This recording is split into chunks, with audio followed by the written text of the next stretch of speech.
જય શ્રી કૃષ્ણ મિત્રો, નિત્ય સત્સંગમાં આપ સૌનું સ્વાગત છે।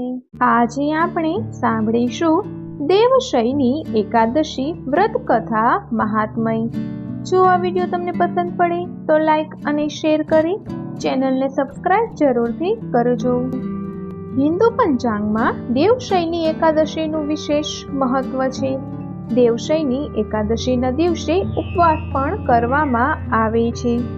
દેવશયની એકાદશીને દેવપોઢી એકાદશી પણ કહેવાય છે। અષાઢ સુદ 11 થી 4 મહિના ભગવાન વિષ્ણુ સાગરમાં શયન કરે છે।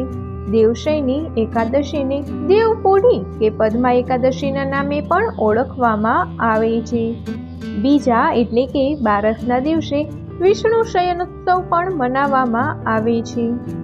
દેવશયની એકાદશીના દિવસે ભગવાન વિષ્ણુની ખાસ કરીને કમળથી પૂજા અવશ્ય કરવી જોઈએ। આ ઉપરાંત ચાતુર્માસ દરમિયાન અમુક નિયમોનું પાલન પણ અવશ્ય કરવું જોઈએ। તો હવે આપણે સાંભળીએ દેવપોઢી એકાદશીની કથા।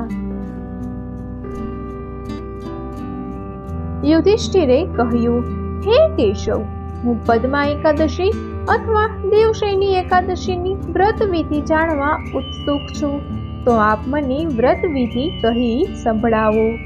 ભગવાન શ્રી કૃષ્ણએ કહ્યું, હે રાજન, બ્રહ્માજીએ આ અનુપમ કથા નારદજીને કહી હતી, તે હું કહી સંભળાવું છું।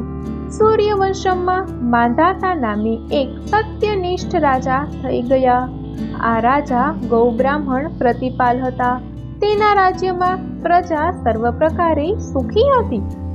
પૂર્વના કોઈ પાપને લીધે રાજ્યમાં સતત 3 વર્ષ સુધી દારૂણ દુકાળ પડ્યો। લોકોને ભૂખે મરવાનો વારો આવ્યો। સ્ત્રીઓ કરુણ રુદન કરવા લાગી। બાળકોને ભૂખ્યા નિહાળી મા બાપનું હૃદય દ્રવી ઉઠતું। કેટલાક લોકો શ્રદ્ધા દેવીના ખપ્પરમાં હોમાઈ ગયા। અનાજના એક એક દાણા માટે લોકો વલખા મારતા હતા। અનાજના તાતા પડવા માંડ્યા। રાજાએ વિચાર્યું કે અન્ન બ્રહ્મ છે, સમગ્ર વિશ્વનો આધાર અન્ન પર છે। અન્નપૂર્ણા દેવી જરૂર રૂઠ્યા હોય એવું લાગે છે। તેમાં જરૂર મારો કંઈક દોષ હોવો જોઈએ। આખરે મહર્ષિ અંગિરસના આદેશથી માંધાતાએ અષાઢ સુદ 11 દેવશયની એકાદશીનું વ્રત કર્યું।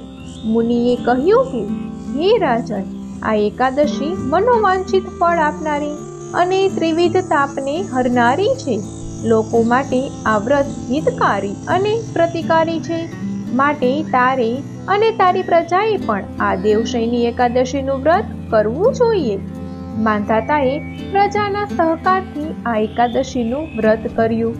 મુશળધાર વરસાદ થયો અને ધરતી હરિયાળી બની। પશુધન બચી ગયું અને લોકો પણ હર્ષ વિભોર બની નાચી ઉઠ્યા। સારા પાકની આશાએ ખેડૂતો આનંદ મગ્ન બન્યા। આ વ્રત કરવાથી પ્રજા સુખી થઈ અને દુકાળનું દુઃખ દૂર થયું। અનાજનો મબલક પાક થયો।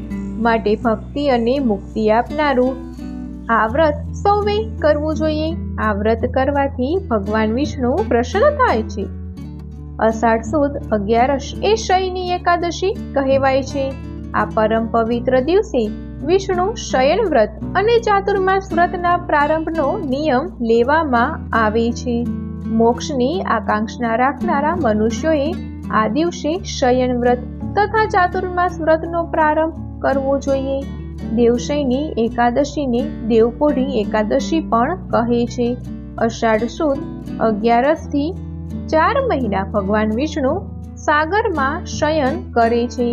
આથી માંધાતા રાજાએ આ પરમ પવિત્ર દેવશયન પ્રસંગ યાદ કરી મહર્ષિ અંગિરસના આદેશ અનુસાર શ્રદ્ધા સાથે આ અનુપમ વ્રત કર્યું હતું।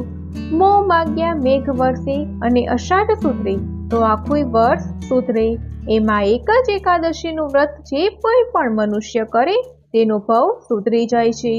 આ વ્રત કરવાથી પરિણામ એ આવ્યું કે મીઠા મેઘ વરસ્યા અને અનાજના અંબાર થતા રાજા અને પ્રજામાં આનંદ છવાઈ ગયો। તો મિત્રો, આ હતી દેવશયની એકાદશીની કથા.